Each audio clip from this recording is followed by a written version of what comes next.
متعدد NAB references supreme court Pakistan کی سب سے اعلیٰ عدالیت بنا کے بھیجتی ہے, اور یہ جو ہے وہ پریس کانفرنس کر کے کہہ رہے ہیں کہ دیکھو کرپشن کوئی نہیں کی ہمارے وزیر. وہ کہہ رہے ہیں کہ پروو نہیں ہوا, پروو صرف ایف زیڈ ای کیپٹل ہی ہوا ہے, اور کیا پروو ہو گیا, وہ یہ کہہ رہے ہیں. سر وہ انہوں نے جو فیصلہ کیا ہے اس میں نااہلی جو کی ہے وہ نااہلی کی ہے اس بنیاد کے اوپر, اور یہ پہلے ایم این اے نہیں ہے جو نااہل کیے گئے.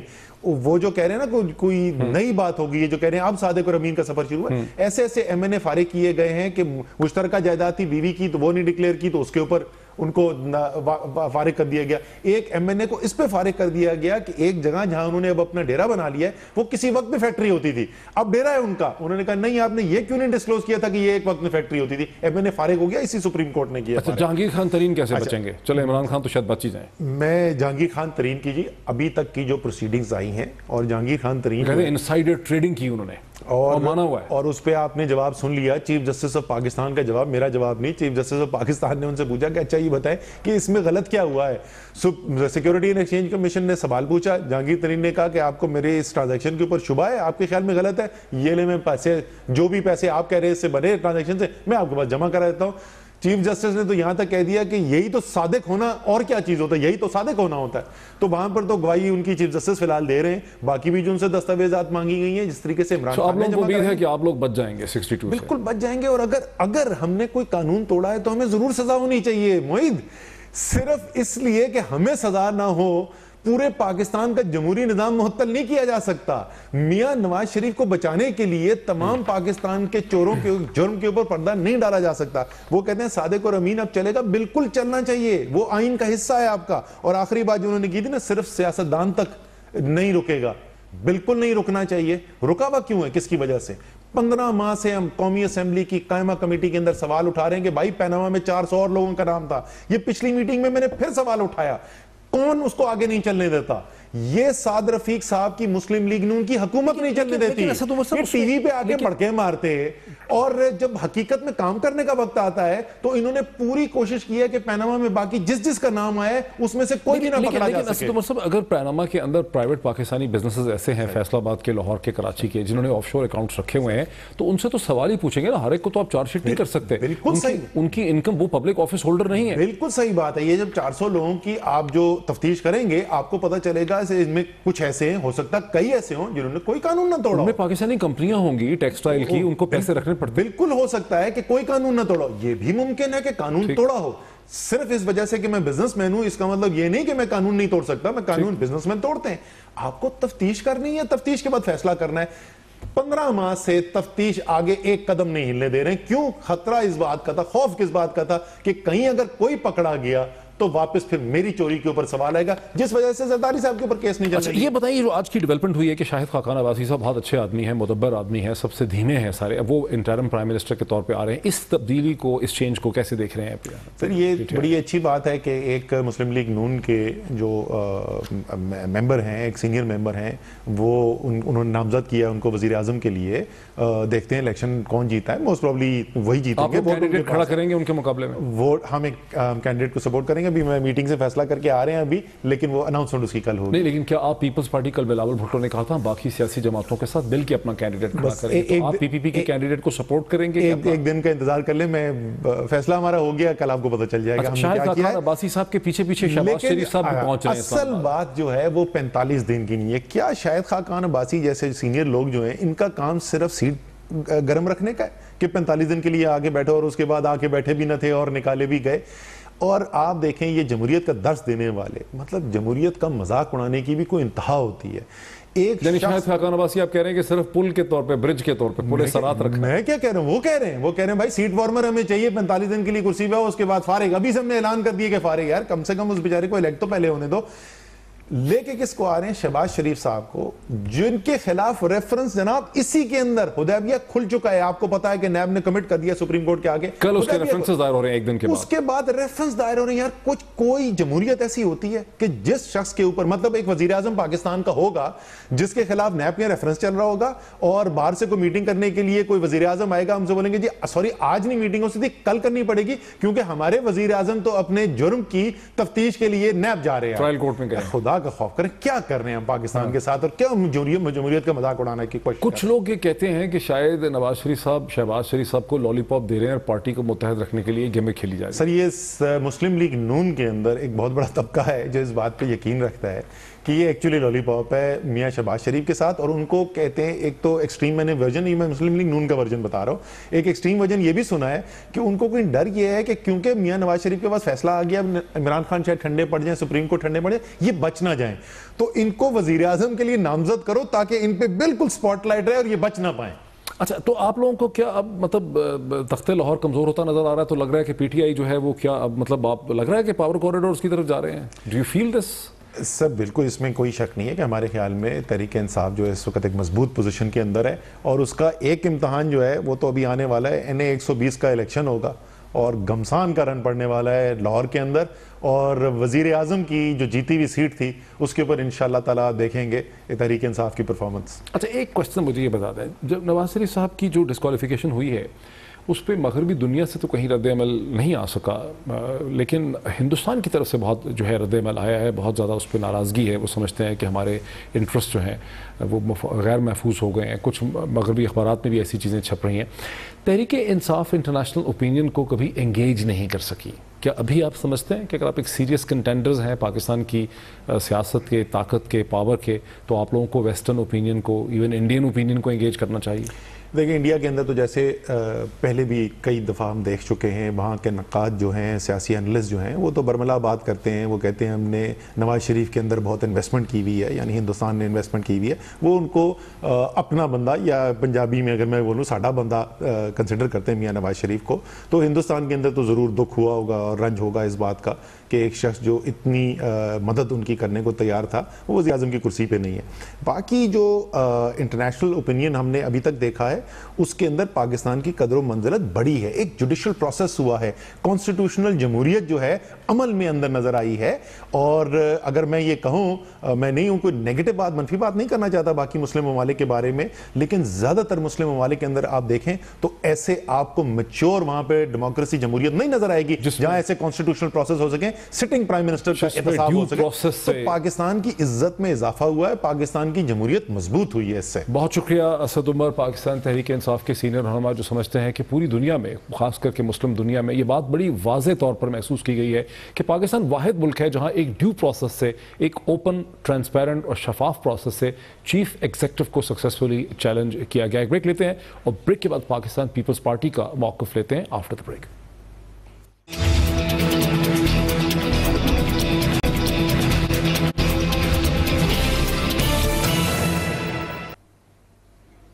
ناظرین ویلکم بیک. ناظرین, گزشتہ روز سپریم کورٹ آف پاکستان کا تاریخی فیصلہ, جس کے نتیجے میں نواز شریف صاحب ڈسکوالیفائی ہوئے, اسے ہندوستان کے ذرائع ابلاغ اور جو پرو انڈین میڈیا ہے دنیا میں وہ ایک جوڈیشل کو کے طور پر پیش کر رہا ہے. لیکن پاکستان میں صورتحال یہ ہے کہ مولانا فضل الرحمان کو چھوڑ کر جتنی سیاسی جماعتیں, دھڑے اور بار ایسوسیشنز ہیں, سبھی نے اس ڈیسیژن کی تائید کی ہے, کسی نے اس کی مخالفت نہیں کی. لیکن اگر تحریک انصاف, جماعت اسلامی, MQM کو اگنور کر بھی دیں تو پاکستان پیپلز پارٹی, جو تاریخی طور پر وکٹم رہی ہے جوڈیشل پروسیس کا یا اسٹیبلشمنٹ کا, اس نے بھی اس ڈیسیژن کو ویلکم کیا ہے. بلاول بھٹو نے اپنی پریس کانفرنس میں اسے ایسے ڈیفائن کیا. The Supreme Court of Pakistan has delivered the verdict. It is incumbent upon all to accept the verdict wholeheartedly.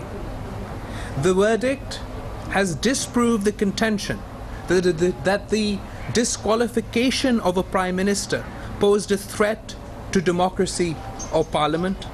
The Assembly must complete its term. ناظرین, یہ آپ نے سنا کہ بلاول بھٹو کہتے ہیں کہ یہ فیصلہ جو ہے یہ پاکستان میں کسی بھی طرح سے جمہوریت کے لیے خطرناک نہیں ہے. اب مجھے اسٹوڈیوز میں جوائن کر رہے ہیں پاکستان پیپلز پارٹی کے سینئر رہنما, سابقہ سیکرٹری جنرل, پاکستان کے سابقہ پنجاب کے گورنر اور ایکس اٹارنی جنرل جناب سردار Latif Khosa sahib. Sir, very warm welcome to you. Khosa sahib, کیا وجہ ہے کہ پاکستان پیپلز پارٹی, جس کو لوگ یعنی سمجھا جاتا ہے کہ خود وکٹم رہی ہے سارے پروسیس کا, جوڈیشل پروسیس کا, اسٹیبلشمنٹ کا, اس نے کھل کے بلاول بھٹو نے اس ڈیسیژن کو ویلکم کیا ہے, ڈیفینڈ بھی کیا ہے؟ دیکھیں, سب سے پہلے چیئرمین بلاول بھٹو زرداری صاحب نے ہماری جب میٹنگ کی اور اسی میں ہمیں جو ہے مجھے ٹاسک دیا گیا، اس وقت میں سیکرٹری جنرل تھا، پاکستان پیپلز پارٹی انیشیٹڈ کہ یہ جو ہے پاناما لیک کی روشنی میں ہم ریفرنس نااہلی کا دائر کریں. تو چنانچہ میں نے 1000 صفحوں پر محیط چیئرمین بلاول بھٹو صاحب کو دکھانے کے بعد ہم نے دائر کی، جو محترم نواز شریف صاحب، محترم شہباز شریف صاحب، جناب اسحاق ڈار صاحب، حمزہ شریف صاحب اور کیپٹن صفدر، پانچوں کے خلاف. اور ہمارے پاس اتنا مواد تھا جو ہم نے نہ صرف پاناما لیک سے لیا، ہم نے الیکشن کمیشن آف پاکستان سے لیا، ہمیں FBR سے لیا. اب آتے ہیں ہم اس چیز کے اوپر کہ شاہد خاقان عباسی صاحب کو نومینیٹ کر دیا گیا ہے کہ وہ انٹرم عبوری وزیر اعظم ہوں گے. یہ آپ کو کس قسم کی چوائس لگ رہی ہے؟ دیکھیں مستقل کہتے ہیں شہباز شریف ہوں گے، یہ دیکھیں لالی پاپ ہے شہباز شریف کو بھی، اور یہ سارا جو ہے لالی پاپ ہے. کیوں لالی پاپ؟ اس لیے ہے کہ شہباز شریف اور محترم نواز شریف صاحب کے اور ان کے خانوادے کے جو اختلافات ہیں وہ اتنے واضح اور اتنے جو ہے وسیع ہو چکے ہیں کہ یہ محترم نواز شریف صاحب اپنی جو وراثت تھی، سیاسی وراثت کہہ لیں یا بادشاہت کی جو ایک وہ ہے، وہ مریم نواز کو دینا چاہ رہے تھے، اور انہوں نے گروم بھی کیا، حتیٰ کہ ان کو انچارج بھی بنایا ہوا تھا پرائم منسٹر سیل میں، میڈیا سیل کا سارا کچھ جو ہے. صاحب یہ بھی ایک حقیقت ہے کہ PMLN کو اگر متحد رکھنا ہے، سب کو اکٹھا رکھنا ہے، ڈسینٹ اور ریبل گروپس کو نہیں اجازت دینی، تو آپ کو پھر شہباز شریف صاحب کو ہی لانا پڑے گا as leader of the party, ورنہ پارٹی ڈیوائیڈ ہو جائے گی، سپلٹ ہو جائے گی. یہ آپ کی جو یہ سوچ ہے، یہی شاید یہ جو ہے اس پہ پریویل کیا ہے، اسی نے شاید اس فیصلے کو پر پہنچنے کے لیے. مگر محترم شہباز شریف صاحب تو اتنے ہی ٹینٹڈ ہے. اس میں آپ ایک انٹرسٹنگ بات میں آپ کو بتاؤں کہ جب محترم شہباز شریف صاحب کو JIT نے ایگزامن کیا، اور وہ آپ سوال جواب ذرا دیکھیے گا، تو ان سے سوالات یہی کیے گئے کہ آپ حدیبیہ پیپر مل میں آپ رسپونڈنٹ نمبر 2، یہ کہتے ہیں میں اس کا جواب نہیں دیتا. انہوں نے کہا میاں شریف نمبر 1 تھے، شہباز شریف نمبر 2 تھے، عباس شریف نمبر 3 تھے. اور وہاں اس میں جب آپ نے ڈیٹ ریٹریول میں آپ نے یہ چاروں پراپرٹیز، یہ پارک لین ویو کے جو لگژری فلیٹس ہیں جس میں آپ یہ سارا قصہ سارا شروع ہوا اور جس سے تضادات شروع، یہ تو آپ نے 1999 میں آپ نے جو ڈگری ہوئی آپ کی اس کی ریٹریول، وہ تو ہم سن رہے ہیں کہ نیب کے ریفرنسز آ رہے ہیں ہائی کورٹ کے فیصلے کے خلاف. چلے تو آپ سمجھتے ہیں کہ شہباز شریف صاحب کو بھی ایک بڑا سیریس قسم کا قانونی خطرہ ہے، ان کی پوزیشن سٹیبل نہیں ہے اس وقت. دیکھیں یہ نہ صرف یہ کہ حدیبیہ پیپر مل سے یہ چھٹکارا نہیں پا سکتے، کیونکہ یہ اگر آپ اس میں لکھیں صادق اور امین، اس میں بھی یہ جاتے ہیں. دوسری بات یہ ہے کہ جو ایسٹس کی جو JIT نے کیا ہے، ایسٹس بیونڈ مینز، وہ صرف محترم نواز شریف صاحب کے نہیں ہیں، وہ ان کے بھی ہیں اور ان کے سارے خاندان. آپ کا انالیسس ہے کہ سب خطرے میں، تو پھر بات ایک طرف یہ ہے کہ شاہد خاقان عباسی صاحب ہمیں سینٹر میں وزیر اعظم کے طور پر نظر آتے ہیں، اور دوسری طرف ہمیں بتایا جا رہا ہے کہ مجتبیٰ شجاع جو ہیں وہ پنجاب کے چیف منسٹر کے لیے کینڈیڈیٹ ہیں. دیکھیں اس میں شہباز شریف صاحب کو جو کٹ آؤٹ دے پیرافری آف ٹائم ہے، 6 مہینے کے اندر وہ یہ کیسز نیب کے ختم ہونا ہے. ٹھیک ہے، یہ کیسے بنائیں گے پرائم منسٹر؟ ایک طرف وہ پرائم منسٹر ہاؤس میں بیٹھے ہوں گے، دوسری ان کی ٹانگ جو ہے وہ اکاؤنٹیبلٹی کورٹ میں ہوگی، کیونکہ اکاؤنٹیبلٹی کورٹ کو مانیٹر کرے گا سپریم کورٹ کا مانیٹرنگ جج صاحب سپریم کورٹ کے مانیٹر کریں گے، اور وہ ڈے ٹو ڈے ٹرائل ہوگا. اور یہ کیا پیشیاں بھگتائیں گے یا امور؟ تو چیف منسٹر تو پھر وہی رہیں گے. دوسرا سنیے گا، چیف منسٹر مجھے نہیں، دوسرا آپ خاقان عباسی کو کہہ لیں. آپ خاقان عباسی ہلالے کے طور پر بقول آپ کے 45 دنوں کے، بقول مسلم لیگ جو انہوں نے فیصلہ کیا، ہلالے کے طور پر 45 دنوں کے لیے بن رہے ہیں، چونکہ محترم شہباز شریف صاحب MNA نہیں ہے. یہی وجہ ہے نا. ٹھیک. اچھا، اب یہ دونوں کو لالی پاپ ہے. جو تو خاقان عباسی صاحب ہیں، یہ LNG میں اتنے ڈوبے ہوئے ہیں. کوئی کیس ابھی سامنے تو نہیں آ رہا ہے. کیس آ جائے گا، آپ فکر نہ کریں. دنیا کا مہنگا ترین، اگر آپ سیف الرحمان کے ذریعے ایک قطری خط بھی آیا، اور یہ بھی قطری تحفہ ہے جو آپ کو دیا گیا ہے، اس میں جتنا پاکستان، آپ لوگ جانا چاہ رہے ہیں یہ کیس؟ نہیں، مجھے نہیں پتا کون جاتا ہے کون نہیں جاتا ہے. مجھے تو ٹاسک دیا گیا تھا جو ہم اس پر اسٹڈی کر رہے ہیں. آپ ایکسپیکٹ کر رہے ہیں؟ جی بالکل ہوگا. ایک چلے میں اب اس ساری چیز سے آگے اس پہ دیکھیں، اس پہ بہت سا اعتراض PMLN کی طرف سے آ رہا ہے، کچھ اور لوگ بھی کہہ رہے ہیں سوشل میڈیا میں کہ، اور یہ ڈیفنس بھی یہی ہے کہ وزیر اعظم کے خلاف کوئی کرپشن تو ملی نہیں سپریم کورٹ کو، اور ان کو ایک اپنے بیٹے سے تنخواہ نہ لینے کے اوپر، مطلب ایک لینا نہ لینا جو ایشو ہے 10,000 درہم کا، اس پہ سپریم کورٹ نے ڈسکوالیفائی کر دیا. FZE کیپٹل پہ کرپشن پہ یہ نہیں بنا ہے. اس پہ پھر کیا ہے؟ یہ بہت ہی فسانے والی بات ہے. سارا فسانہ جو ہے محترم نواز شریف صاحب JIT سے باہر آ کے کہتے ہیں بھائی میں نے پوچھا میرے اوپر الزام تو بتاؤ کیا ہے. یعنی کتنا تغافل عارفانہ ہے. دیکھیے محترم نواز شریف صاحب کا جو 2 جج صاحبان ہیں انہوں نے سارا ان کا پورا کیا ہے. جے آئی ٹی نے ان کی ساری، جب سے یہ اقتدار میں آئے ہیں 2 دفعہ یہ وزیر اعلیٰ رہے ہیں، 3 دفعہ یہ وزیر اعظم رہے ہیں، انہوں نے ان 5 کا جو احاطہ کیا ہے اسی دوران میں ان کی مانیومنٹل انکریز ہوئی ہے، امپائر بنی ہے ان کی. اور انہوں نے سب پہلے تو ایسٹس کا کہا بیونڈ مینز ہے، دوسرا انہوں نے کہا یہ بینامی ہیں سارے، یہ جو 93 اور 96 کے درمیان جو پارک لین ویو کے لگژری فلیٹس کروڑوں کے لیے گئے، اربوں کے لیے گئے، یہ ان کی تو کوئی انکم تھی ہی نہیں. وہ خود مانتے ہیں 2001 2002 سے ہم نے شروع کیے، 93 96 وہ کہتے ہیں.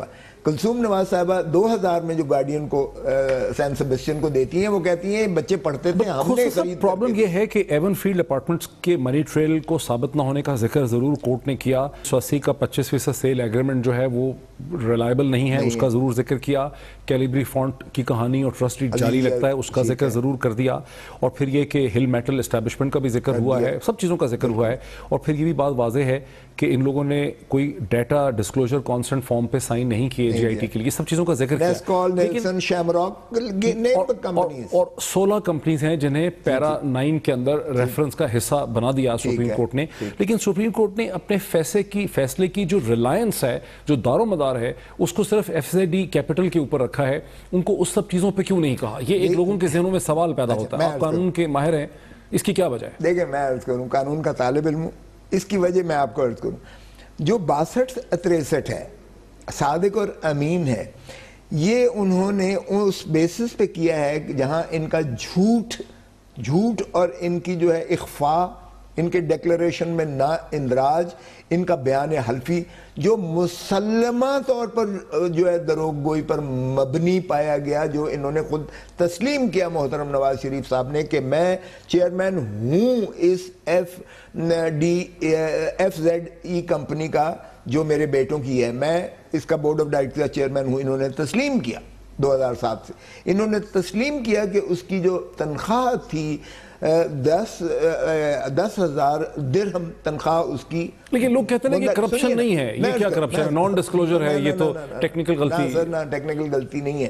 حضور صلی اللہ علیہ وسلم کو دیکھیے، ہم عزیری سے اپنا جو ہے ماخذ لیتے ہیں. حضور صلی اللہ علیہ وسلم سے پوچھا گیا، حضور صلی اللہ علیہ وسلم نے کہا کہ کیا اس پہاڑی کے پیچھے ہے لوگوں، اگر میں کہوں کہ لشکر ہے جو حملہ کرنے جا رہا ہے ہمارے اوپر تو کیا آپ مانیں گے؟ انہوں نے کہا یا رسول اللہ ہم بالکل مانیں گے، کیونکہ آپ نے زندگی میں کبھی جھوٹ نہیں بولا اور آپ امین ہیں، آپ نے کبھی امانت میں خیانت نہیں کی. اور رسول اللہ کی کوالٹیز اب نواز شریف صاحب کو میں نعوذ باللہ ان کو ملانا بھی میں مناسب نہیں سمجھتا. لیکن یہ ایک بنیاد ہے کہ جو آپ کا خلیفہ یا جو آپ کا حاکم وقت ہو یا جو آپ کا چیف ایگزیکٹو ہو وہ سچا ہونا چاہیے. 62(1)(f) میں یہی ہے کہ آپ کا صادق اور امین ہونا چاہیے، راست باز ہونا چاہیے. اگر وہ صادق اور امین نہیں ہے تو وہ ڈسکوالیفائیڈ ہے. اور یہ سیکشن 12 جو ہے روپا کا وہ بھی ہے، اور آپ بیان الفی اس کے ساتھ دیتے ہیں. تو یہ ثابت ہو گیا انہوں نے جب تسلیم کیا.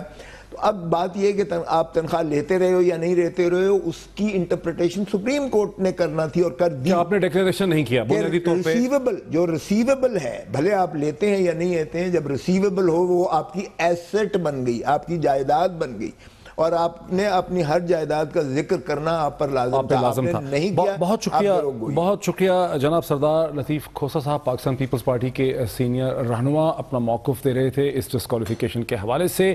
ڈسکوالیفیکیشن کے اوپر وہ تمام لوگ جو کہتے ہیں یہ جوڈیشل کو ہے، ان کے راستے میں جو بہت بڑی رکاوٹ ہے وہ یہ کہ مولانا فضل الرحمان کو چھوڑ کے پاکستان کی تمام سیاسی جماعتیں اور بار ایسوسیشن سپریم کورٹ کے اس فیصلے کو ویلکم بھی کرتی ہیں اور اسے جمہوریت کے لیے کوئی خطرہ نہیں سمجھتے ہیں. ایک بریک لیتے ہیں اور بریک کے بعد اس خطے میں کیا صورتحال پیدا ہو رہی ہے، اس کا اس فیصلے سے کیا تعلق ہے، اس پہ بات کرتے ہیں آفٹر دا بریک.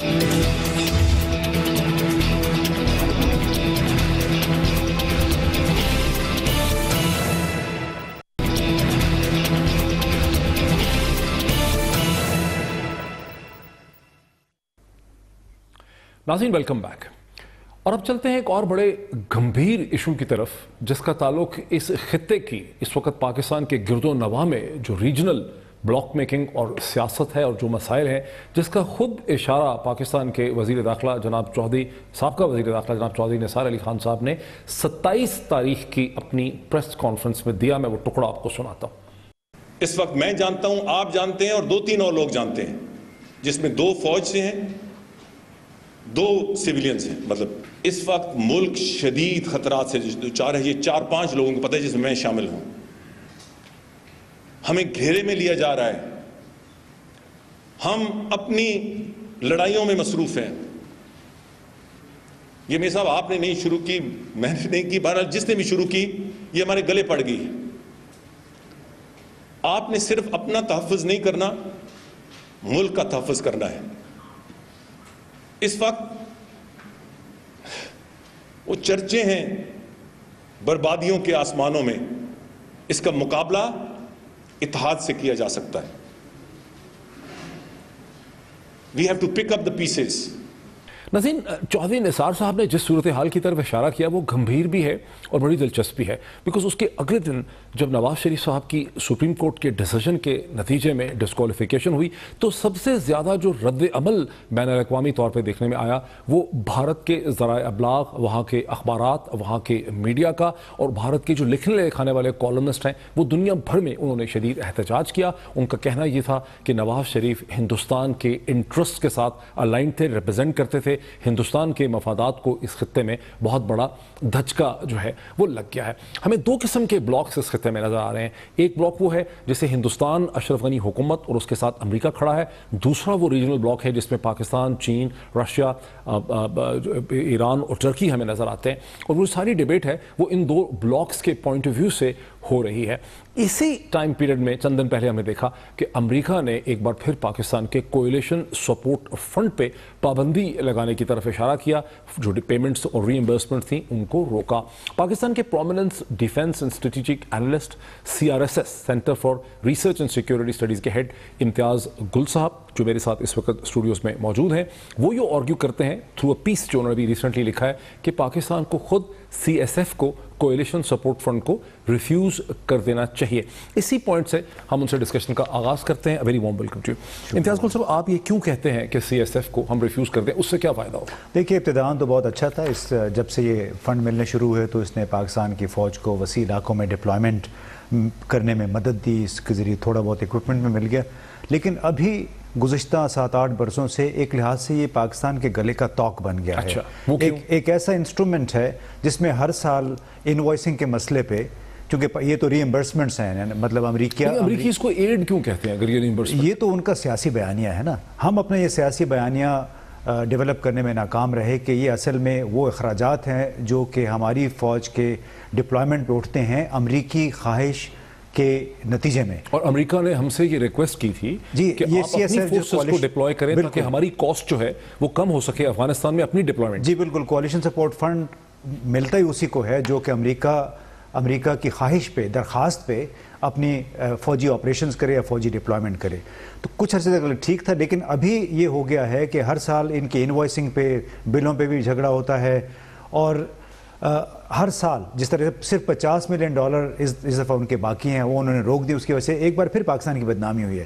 میرا کہنا یہ ہے کہ اب چونکہ پاکستان ایک دوسرے بلاک کا حصہ بن گیا ہے جس میں چین بھی ہے, روس بھی ہے, ترکی بھی پاکستان کا کافی سپورٹر ہے, تو ابھی ہمیں ایک باعزت باوقار قوم کے طور پہ اگر ہم خود کو سمجھتے ہیں اس توق کو اٹھا کے پھینک دینا چاہیے. تو لوگ لیکن کہا جاتا ہے کہ ہم اگر اخبارات کو دیکھیں کہ ہم اپنا جو بجٹ ہے وہ یہ جو $800 ملین یا $900 ملین ہمیں ملتے ہیں, اس کے بغیر ہم اپنا فسکل بجٹ بیلنس نہیں کر سکتے. تو دیکھیں, پھر بڑے شرم کی بات ہے کہ 200 ملین کی آبادی کا ایک ملک جس کی اپنی کتنے ٹریلین روپے کی ایک معیشت ہے, اور وہاں پہ CPEC کے مثال کے طور پر پروجیکٹس آ رہے ہیں کئی ارب ڈالر کے, اس ملک کی فوج صرف $700-800 ملین کی وجہ سے دنیا بھر میں اس وجہ سے بدنام ہو کہ جو 15 سال سے وہ کہہ رہے ہیں امریکی, انڈینز اور افغان. حل کیا ہے؟ شرم تو ہے, لیکن مطلب حل کیا ہے؟ حل کیا ہے کہ 800 ملین پہ ڈیپینڈنٹ ہے تو کریں گے. دیکھیں جی, بڑے مؤدبانہ انداز میں میرا خیال ہے اس سے ہمیں معذرت کر لینی چاہیے کہ بہت شکریہ آپ نے ہماری مدد کی بڑے مشکل وقتوں میں. ابھی ہمیں یہ نہیں چاہیے, اب ہم اپنے پاؤں پہ کھڑے. ہمارے پاس اکنامک سولوشن ہونا چاہیے. اکنامک سولوشن تو یہ ہے کہ ہماری گورننس بہتر ہو,